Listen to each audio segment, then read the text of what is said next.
Islamic health گرو کے plate form پر آپ کو خوش آمدید کہتے ہیں۔ میں ہوں صاحبزادہ محمد عاطف اقبال سلطانی، اور میری طرف سے میرے دیکھنے والوں کو السلام علیکم۔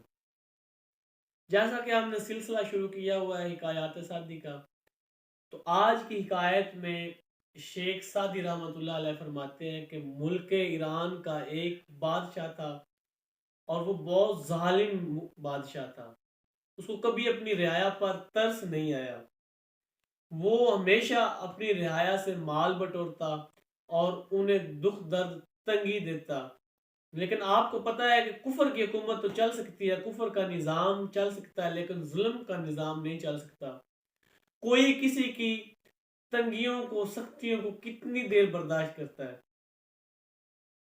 اس نے لگاتار اپنی رعایا پر تنگی برتنا شروع رکھی۔ اس کے اس عمل سے اس کی تمام رعایا اس کا ملک چھوڑ کر چلی گئی۔ چند لوگ اس کے بچ گئے، اور وہ لوگ اس کے دشمنوں کے ساتھ جا ملے۔ جب اس کے رشتہ داروں نے دیکھا کہ یہ تو کمزور ہو گیا ہے اور اس کی رعایا، اس کے لوگ اسے چھوڑ کر چلے گئے ہیں، تو انہوں نے سوچا کہ this is the best time to attack ہم، کہ یہ بہترین موقع ہے اور بہترین وقت ہے، کیوں نہ اس پر حملہ کیا جائے اور اس کی ریاست کو ختم کر دیا جائے اور اپنے قبضے میں لے لیا جائے۔ دوستو، وہ شخص جو یہ چاہتا ہے کہ برے وقت میں لوگ اس کا ساتھ دیں، تو اس کو چاہیے کہ وہ اپنے اچھے وقت میں غریب مسکین لوگوں کے ساتھ اچھا کرے، تو ہی وہ اچھے کی امید کر سکتا ہے، ادروائز اس کو کہیں پر بھی کچھ اچھا نہیں ملے گا۔ ایک بار اسی بادشاہ کے دربار میں کتاب شاہ نامہ پڑھی جا رہی تھی، جس میں ضحاک کی بربادی اور فریدون کی فتح کا قصہ بیان کیا جا رہا تھا۔ کیونکہ ضحاک بھی اپنے لوگوں کے ساتھ بہت سختی برتتا تھا اور ظلم کرتا تھا، کبھی اس نے اپنے لوگوں کے درمیان انصاف قائم کرنے کی کوشش نہ کی۔ اسی وجہ سے لوگ اس کو چھوڑ کر چلے گئے اور اس کا خزانہ خالی ہو گیا، جس طرح اس بادشاہ کا خزانہ خالی ہو چکا تھا۔ جب ضحاک کا خزانہ خالی ہو چکا تو وہ فائنینشلی اکنومیکلی ویک ہو گیا، اور ایسا شخص جو کہ معاشی زب و حالی کا شکار ہو، ایسی ریاست جو کہ معاشی زب و حالی کا شکار ہو، اس کو کیپچر کرنا کوئی مشکل کام نہیں رہتا۔ فریدون جو کہ ایک عام سا آدمی تھا، وہ لوگوں کے ساتھ اچھا سلوک کرتا تھا، لوگوں کی مدد کرتا تھا، اس وجہ سے لوگوں نے بادشاہ کا ساتھ نہ دیا اور اس کا ساتھ دیا، جس کی وجہ سے فریدون کو ضحاک پر فتح ہوئی۔ اب ہم واپس چلتے ہیں اپنے اس بادشاہ کی طرف جس کا ہم قصہ آپ کو بتا رہے تھے۔ تو ساتھیوں، یہ ایران کا بادشاہ جب یہ قصہ سن رہا تھا، جب یہ کتاب سے اس نے قصہ سنا، تو اس نے اپنے ایک وزیر سے پوچھا کہ بتاؤ یار، یہ ضحاک کی ناکامی اور شکست کی وجہ کیا بنی؟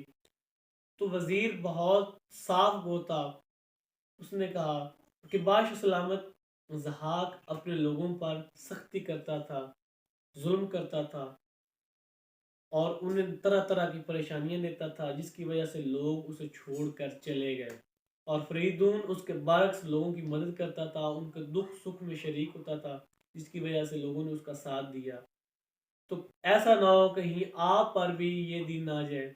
بادشاہ کیونکہ اپنی بات طبیعت میں بادشاہ ہوتا ہے، وہ کسی کی بات سننے کا عادی نہیں ہوتا، اس نے اس وزیر کو جیل میں بھیج دیا۔